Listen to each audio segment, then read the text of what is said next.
Right, Stevie, thanks for joining us. Straight to the game this coming Saturday then. It's between two teams that probably thought that they wouldn't be in this position this time in the season. It's going to be a big match, isn't it? No, it is. As you rightly said, we find ourselves in a situation down at the bottom of the league where we didn't want to be, albeit it's early in the season.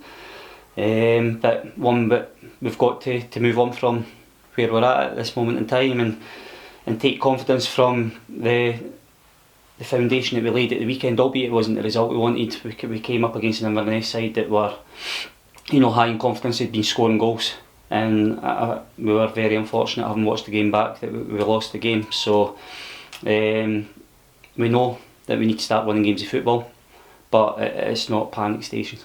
It just seems that we're not getting the breaks at the moment. That's another penalty we conceded on Saturday, another handball.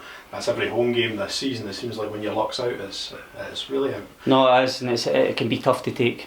But I'm not one for making excuses, and we have to stand up and be counted for. And none more so than me at the moment.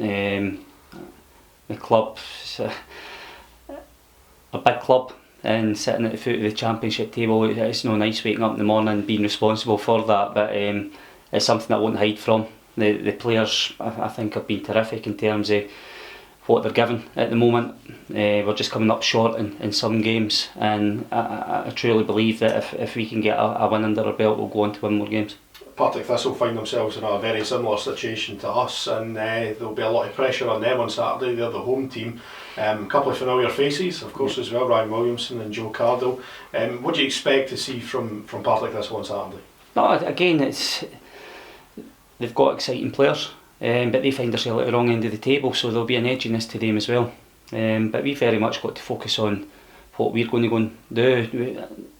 A lot of things, when I've looked back at the Inverness game, there was a solidness about us. We restricted them to a couple of chances. I don't think Cammy had one or two saves to make in the whole game.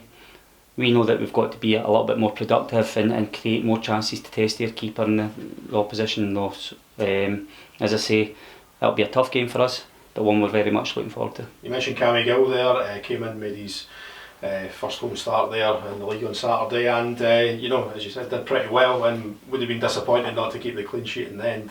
It is, and it would have been great to have got that off our backs as well, because we've not had a clean sheet in the league this year. So Cammy done well. He was composed, and he handled the occasion. Really disappointed for him that we lose a penalty with 3 minutes to go, but that's football, and as I say, we can dwell on that or we can move on, and Cammy's just the type that'll move on from that. How we look in injuries ahead of the weekend? Obviously Josh Edwards came off with a problem at the weekend. What's the latest on him? Josh was tender the early parts of the week, but we're very, very hopeful that on a day-by-day basis that he's going to be okay. It's not a muscle injury, but it's just the soreness of it, so we're positive in that one that he should be available for the weekend.